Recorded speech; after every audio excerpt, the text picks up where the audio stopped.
He's been described as a wealthy capitalist and an establishment figure who became the avatar for political disruption and change in Nigeria after joining the union-backed Labour Party.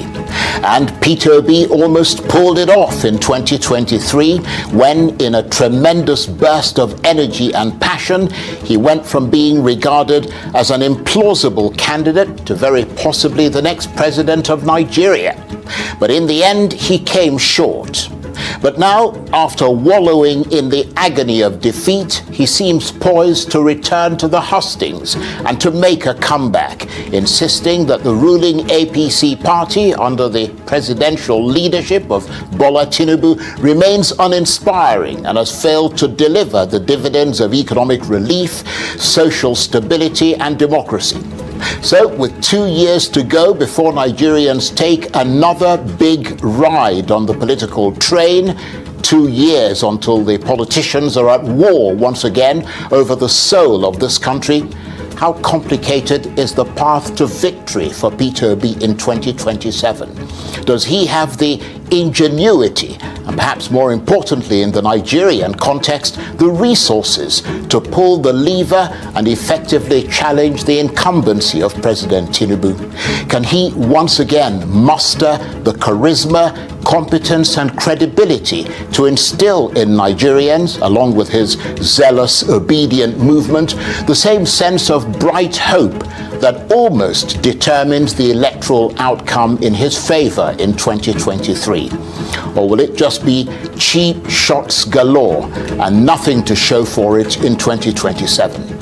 I'll be joined imminently and exclusively by the presidential candidate of the Labour Party in the 2023 general election, Mr. Peter Obi. Yes, in the beginning, I love how this man was praising Peter Obi. It was sweeting me. You could imagine, call him the avatar of our time. And through, this man is the avatar of our time. He's the savior of our time. The only man that came to give hope to humanity. He came and gave hope that there is a new Nigeria that is possible. With him, all things are possible in Nigeria. Because take a look at what he's doing in the north. He's doing it in the nursing school, midwifery school, healthcare sector, medical sector. This man has been wonderful and tremendous. So now he was granted an interview in Arise News where he totally finished this government. When I said he totally finished the government, how they are incompetent, unaccountable, how they're busy looting our public funds instead of using our funds for better things. Just take a listen. It's a long video, but watch to the end. You understand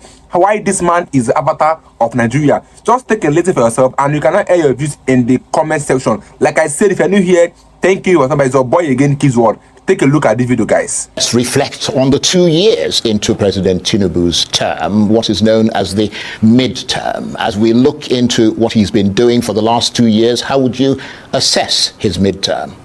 Well, Charles, I always don't want to be involved in assessing this present government, because I've always remained consistent that he is doing well. Because what he promised the people is exactly what he's doing. That he will start and continue from where the previous government stopped. And that is doing well, Charles. You can go and use every measure. I've said it in this studio before. Somebody who made dollar at 300 and something, 400, is now 1,005. Charles is done fantastic. Same in fuel, same in everything, same in unemployment, everywhere, in terms of democracy, in terms of everything, is on the sliding side. And that is doing well, because that's what he promised. Well, I suspect they're likely to disagree with you. I mean, the president's team have suggested that his reforms are working and that his management prudence is bringing back international confidence. They say that growth may be slow, but it's on an upward curve, and that Nigeria's fiscal position has improved considerably, which is the precursor to investing in infrastructure and innovation such as technology. But you don't agree with that assessment? Charles, when you talk about improvements, there are not things you say. There are things people feel. There are things people see. There are things that, it's just like when you talk about, I've listened to people say jobs are being created. Where are the jobs? You know, if you talk about job creation anywhere in the world, you see the figures. If you talk about improvement in education, you see it. Improvement in health, improvement in this. If you say the government is now doing the right thing, the democratic, the this, you will see it. You just mentioned River State. So where is it? So we can see it. It's not a question of going to say, oh, investors are coming back. Where are the investors? Where are they investing? Companies are closing down. They're leaving. Local companies, manufacturing is going south. So where is it? Clearly, you're not seeing it. Nigerians are not seeing it. Are you possibly, as they say, missing the beat of the moment? His aides are suggesting that perhaps you're focusing too much on playing the opposition card and you're not seeing the increments that are gradually, making themselves felt in this country. Charles, the Nigerians are not seeing it. I am one politician that moves around in Nigeria, and I know the feeling of the people. Yeah, but what about prices in the market? I mean, there have been some, maybe not enormous reductions, but there have been some significant reductions, even in fuel, for example, petrol prices. I mean, where did we start? They've fluctuated Charles, a little, but they've come down. Charles, where did we start? We started at about 200 to over 1,000, and now it's slightly below 1,000. You have to look at where we started. You didn't just say, oh, it's coming down. No, where did we start? What has changed? Consider the income of the average Nigerian, those who are fortunate to have a job. What it now tells them if they're buying fuel. So basically, your prognosis, your assessment, just to be clear, is that things have got worse, not better, in spite of the reforms that the president has put in. I mean, you're not agreeing that obviously reforms take a while to begin to be felt in the country. The removal of fuel subsidy, the regularization of price of cost of naira and all the rest of it. I mean, you don't think that those things are reforms that needed to be done?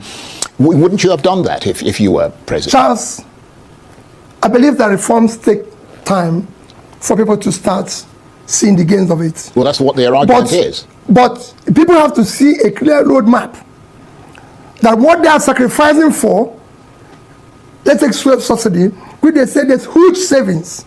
Where is the savings being challenged?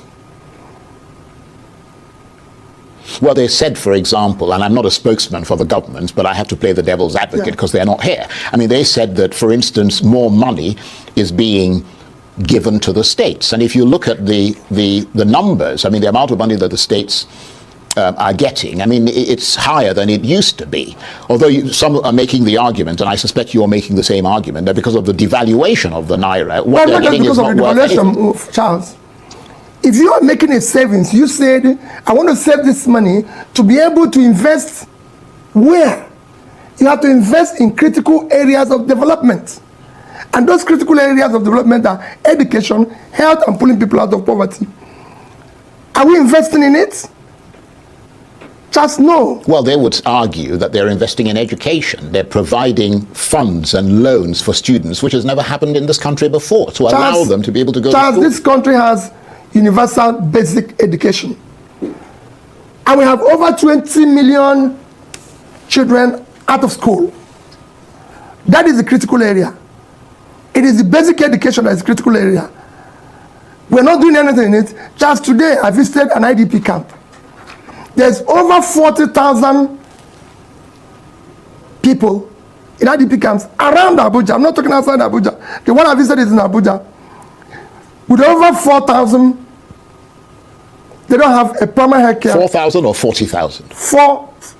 They're over 4,000. Right. 40,000 around Abuja. But 4,000 in this particular facility. Right, okay. They don't have a primary health care. They don't have a primary school. They used to have a primary school, which was there by UNICEF. It's closed down for the past 3 years. The kids are there. There's no primary school. There's no health care. So, if you don't have that in Abuja, where do you have it? Where? And this is the one you said is free. Free and compulsory. So where are you investing the money? So your conclusion then is that there isn't a clear plan and a trajectory, that it's kind of all over the place? That is convincing. Because you have said, I'm removing this, you have to sacrifice, you have to suffer. Where are you investing it? It has to be clear. It has to be verifiable. It has to be visible. People have to see it. They have to feel it. Right. Let me move away slightly from the economy, because you have suggested that President Tinubu's political decisions and counter decisions are both a cause for concern and a potential threat to Nigeria's democracy. Broadly, tell us more. Well, I've said it and I maintain, Charles, there's no democracy in Nigeria today. Nigeria today is not a democratic country. Let's stop telling ourselves lies. If you look at all the tenets, look at all the yardstick of measuring democracy, it doesn't exist here. Simple definition, democracy is government of the people, by the people, for the people.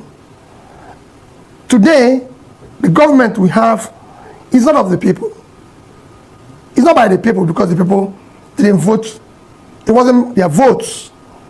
I'm not just talking about presidency, across the line. Look at what happened in Edo. Can you call that democracy? It is not vote of the people. And it's not for the people. I've just told you that I went to an IDP camp where we have thousands of people, no primary health care. They were begging me to have one nurse, which I said I must make sure. I mean, they don't even have primary school, which again I told them I will make sure it happens. So what are you doing? For a country that just spent 21 billion naira to renovate a house for the vice president, which is not, hasn't packed in, is not living there. And you cannot even have a primary school for kids who are going to be leaders of Nigeria tomorrow. For people who passed through the same process to deny these kids this opportunity today. So it is not a democratic country. So it's not for the people.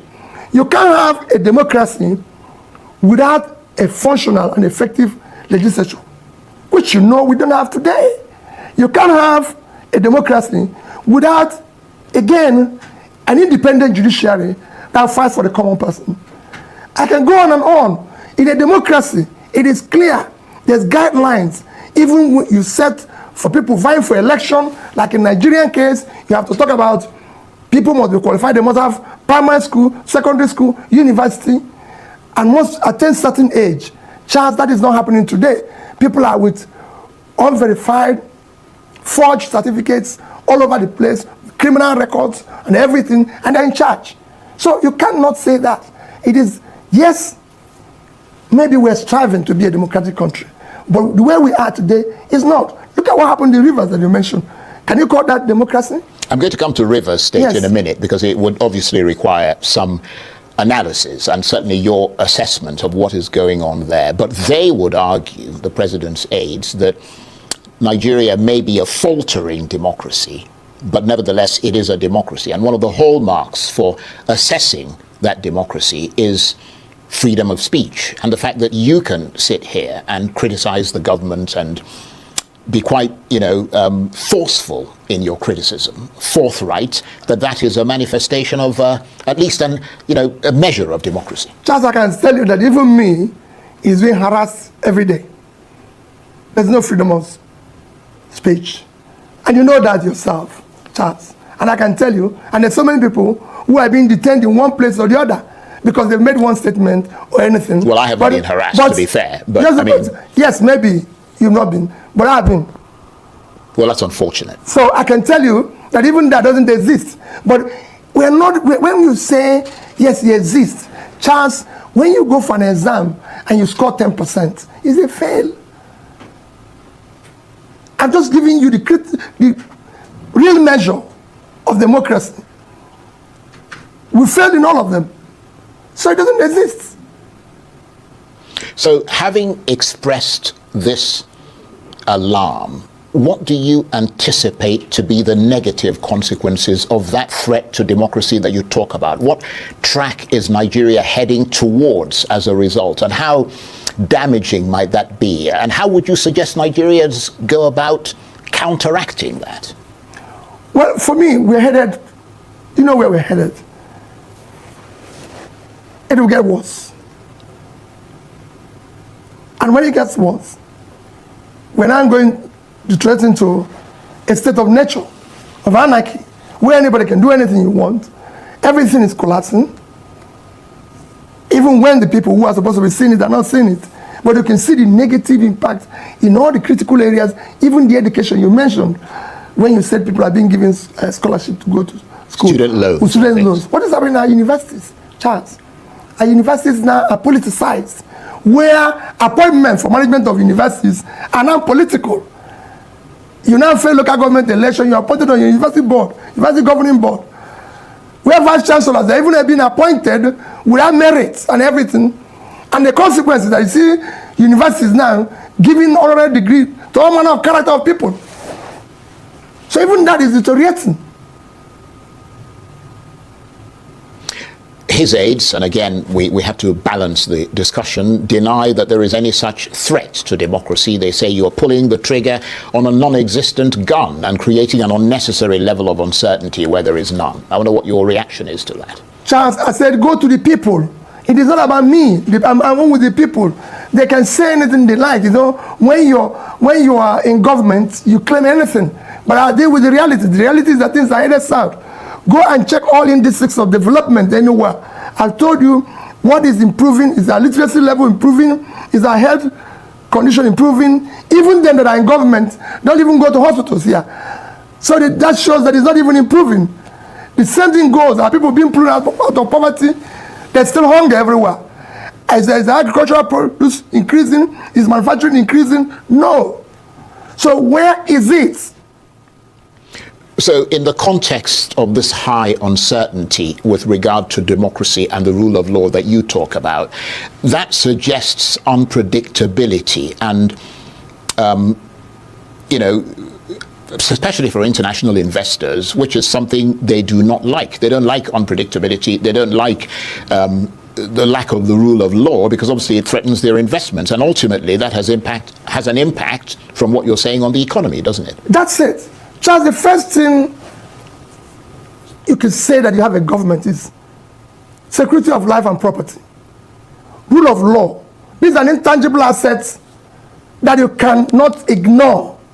It is critical. People go where there's a law and order. Nobody goes where there's chaos. Where do you see the rule of law? You are here. You don't need to. I don't need anybody to tell you. You see it every day. Well, all this talk about democracy and the rule of law leads me inevitably to what you talked about previously, which is Rivers State. I'm sure you've been seeing the rising political temperature there over the past few months, which has heightened with considerable tension. But was it enough for a state of emergency to be declared? Capital no. You cannot, Charles, take the action that have been taken in Rivers State for what happened. There's a clear path to dealing with that issue.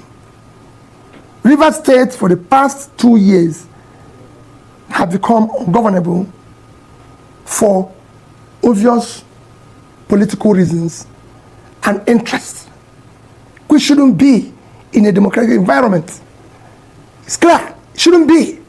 I have been a governor, and I have left government, had issue with the person who would have replaced me, with my successor.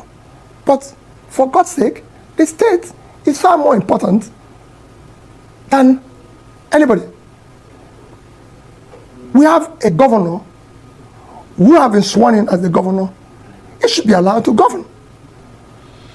So what is your sense of what is behind that presidential declaration? Does it all seem straightforward, or do you detect a sleight of hand there? I mean, we heard a few days ago the former governor of Rivers State, Rotimi Amechi, alleging that President Tinubu's emergency rule in Rivers State is a tactic to intimidate governors who might not support the president in 2027. Is that a bit far-fetched, or do you subscribe to that school of thought? Well, for me,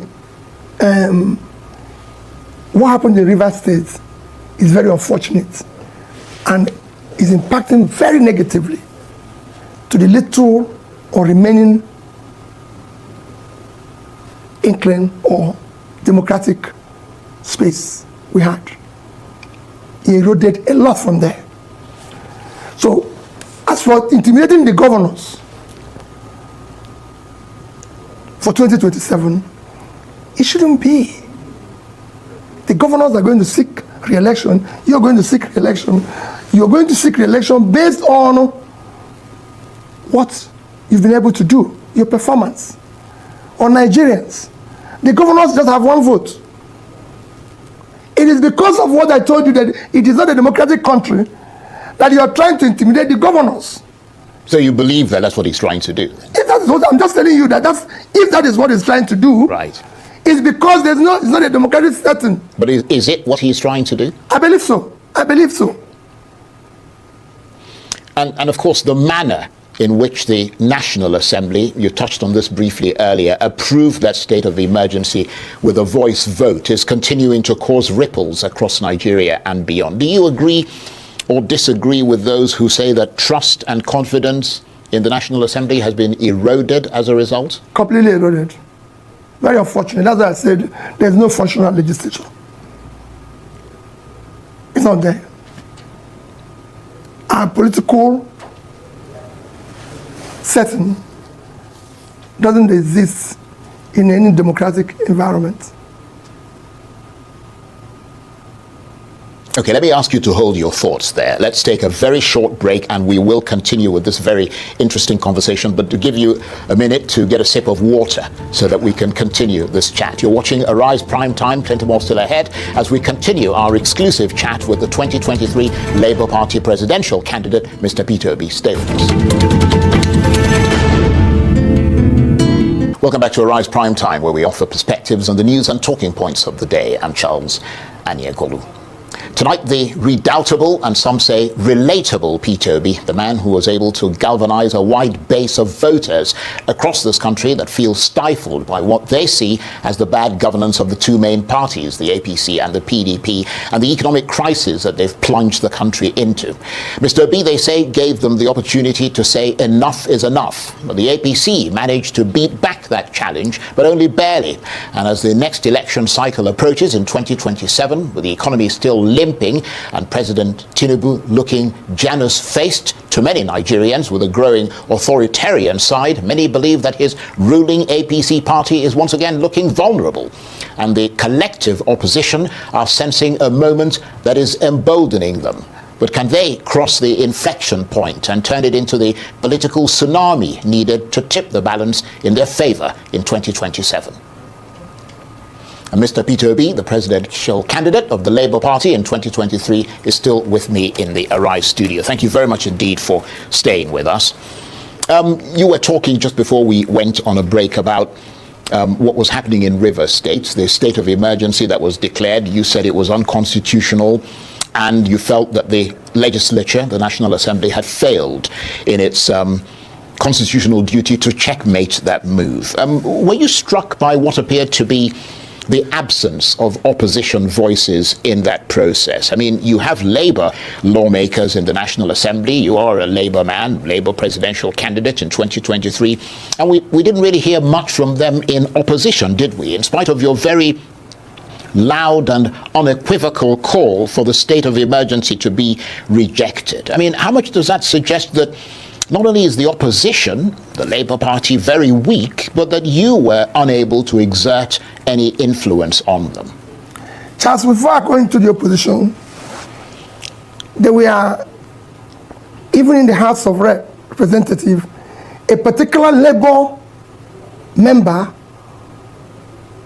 did everything possible to ensure that the right thing was done by ensuring that it is not a voice vote, that is a vote that must be properly recorded. Yeah, you're talking about Obi Agwocha who stood up, but that was a solitary voice. That's what I'm saying. Why did we hear more voices? At least it's from Labour, because you said no opposition. At least from Labour, at least, and there were others like that. They were shouted down.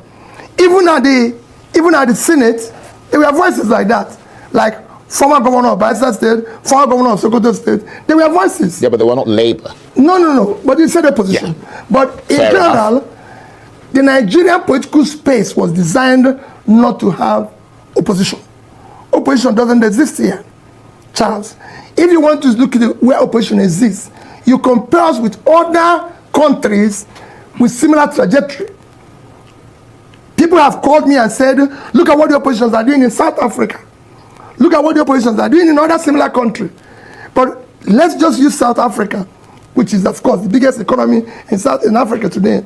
And what they are doing, they have a presidential system, but have been able to have a system that allows opposition to exist in their system. You cannot have opposition that is effective unless you have proportional representation in the legislature.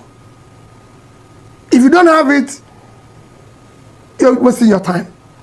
If you look at South Africa today, as it is, just check their election in 2019, ANC won 57.7% of the vote. They had 230 members.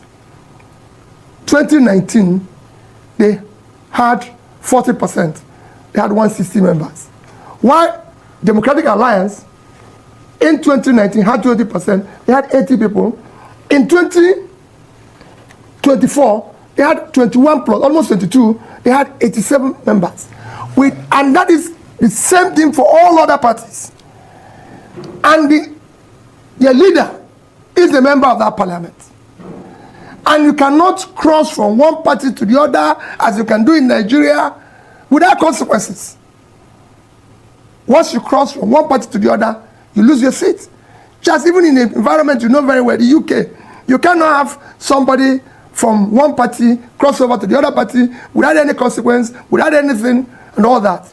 So you have a system that works, and nobody's going to lure your member using contract, using this and all that, as is happening here. So it's a difficult thing. That's why we are clamoring that we must now change this constitution. We must now build a viable system. People have asked me, Peter, what are you going to do if you were there? I will make sure that this country is democratic. I will make sure that opposition thrives by ensuring that I direct whoever and put all my own resources in terms of office to ensure that parties function the way they should. Today, they don't do that. You just have people doing all sorts of things in terms of, as I said, there's no democracy here. We need to fix it. Yar'Adua started doing it. He was sworn in here as the president, and he said, I will not allow the process through which I came to office to continue. I was a beneficiary of it, Charles. I had a free and fair second-term election. And that's what it should be. But instead of now having it growing the way you think things will be, we've taken 300 degrees reverse. Well, you made a very interesting point there when you said that if you were to be the president, yes, that these were the actions you would take to shore up democracy in Nigeria. So let's talk about the positioning for power in 2027, because that's when, assuming you run for president, you will have another chance to test your popularity in Nigeria. Lots of reports about realignments and various political groups and individuals said to be coming together to wrest power from the APC. How much are you in that mix? Charles, I'm one person who is very reluctant about talking about 2027. I'll just probably gloss over it. Because we have a critical situation, Charles, where we're not addressing it.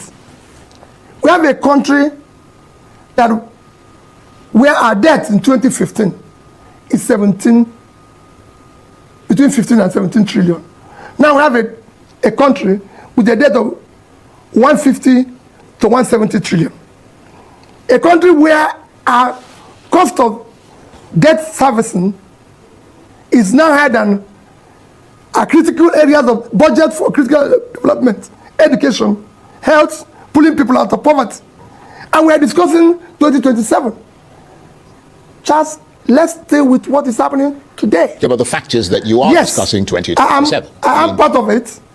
I do all I'd say, and that's what I'm going to say now, is that whatever realignment, whatever coming together, we must discuss the future of this country.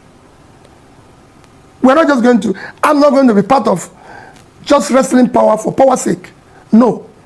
I want to know that we're going to do this in order to be able to invest in education, invest in health, invest in pulling our people out of poverty. How can a country with this size of uncultivated land not be able to feed itself?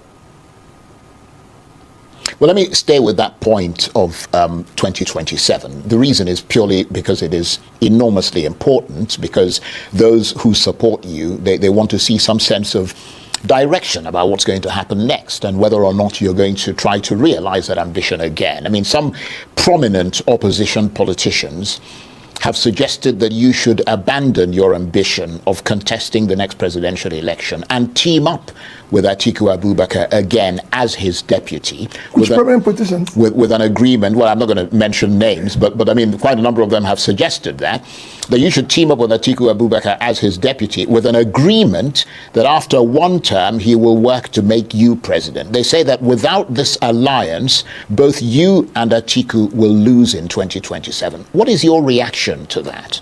Charles, elections are won, elections are lost by the vote of the people. All these things you're talking and all these things people are talking is because we're not democratic. Charles, we are talking of working together for the sake of the country, not because of political posts. I said it before. But if you don't have political power, you won't be able to change the country. Charles, agree with that. That's why I've always said, I'm not desperate to be president. I'm desperate to see Nigeria work. Charles, it is all these alliances, all these groupings that brought us to where we are today. Because people were blinded. Instead of seeing what they would do to make the country work, make the country productive, they were focused on wrestling power. What are we going to use the power to do? Yeah, but you ran for office in 2023. You wanted to wrest power from Yes, because I wanted to do something. Right. Charles, I wanted to do something. I wanted to use it. By now, you would have been seeing the impact on education visibly. And I'm not talking about people coming to say it in TVs. You will be seeing it visibly. I would have even been visiting the schools. Well, that's why some of the health. You would have been seeing the primary. We have over 70% of our primary care are not functional. But that's why some of your supporters are saying that for you to make this happen, you've got to be positioned, they say, to win the presidency. Don't just say some of my followers. I want Nigerians to know it is about their country. Indeed. So many Nigerians today don't know where the next meal will come from. They don't know. Several people have been to hospitals where people can't leave the hospitals because they can't pay. We have less than 5% insurance, health insurance in this country, when comparable countries like Indonesia have 95%. Yes, but you're not going to be able to change that unless you become president. No, but the people have to know and know that this man can do it. Well, the argument is that even if you win in 2027, you'll be forced or prevailed upon to hand over to the North after just one term in 2031, which will not be enough for you to fulfill these let me just make the point, these electoral promises. Whereas if you worked with a one-term northern presidency in 2027, you'd be more likely to scale through in 2031, assuming the North keeps to the agreement. Does that sound like a reasonable proposal to you? Because you mentioned Yar'Adua, who came into office. He had to come into office before he started trying to change things. Charles, the president that is there today, how many years has he stayed? 2 years. And you could see where we are. Look at the turn of things in 2 years. That means that you can change things in 2 years. If I was there in 2 years, Charles, then you would have seen considerable change. In critical areas, I would have tackled corruption head on. I would have reduced cost of governance.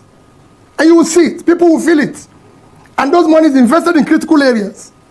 Our primary health care Today, I told you, 70% are not functional. And we spent over 35 billion in conference center. Which conference?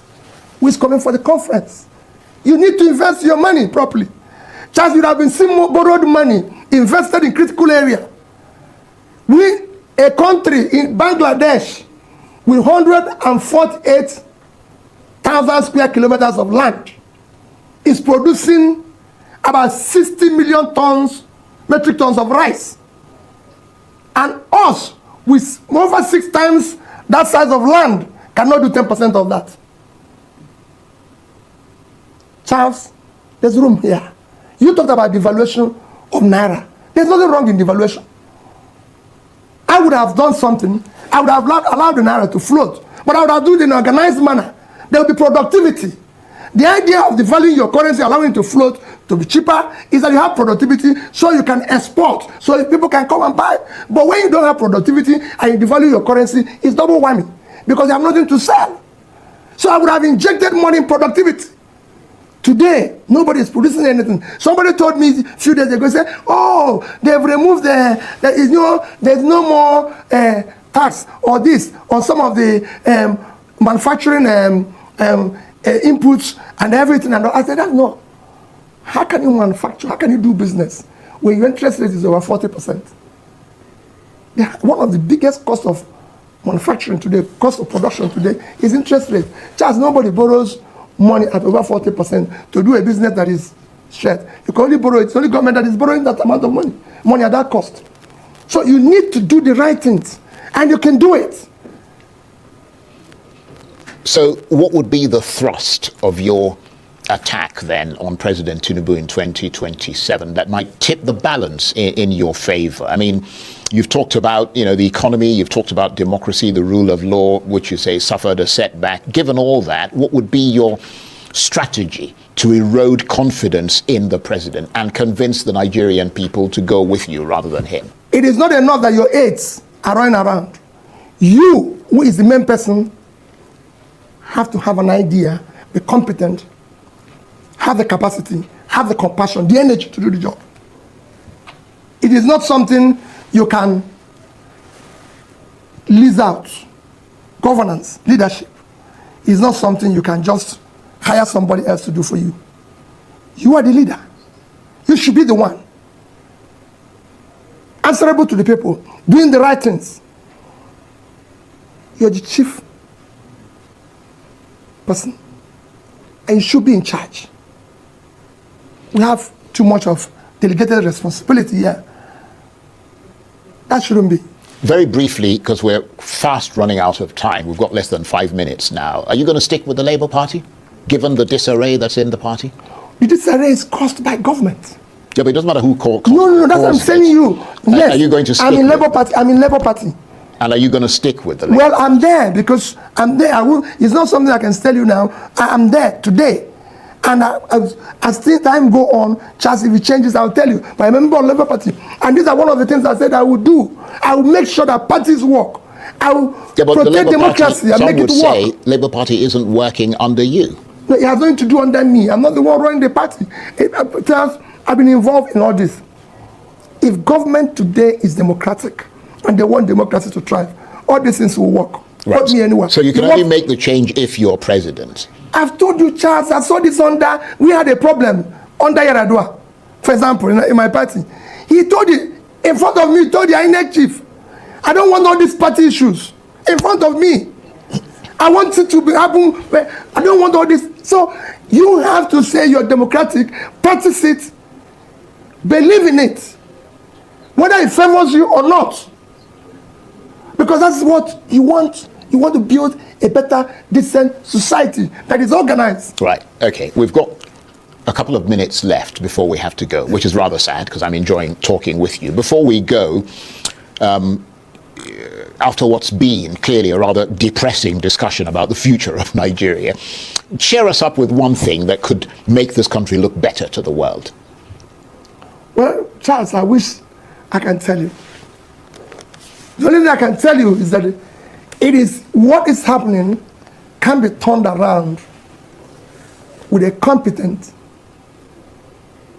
leader that has the capacity and compassion to serve. Because we have low-hanging fruits. There's nothing in following the rule of law. There's nothing in ensuring orderliness. There's nothing in fighting corruption.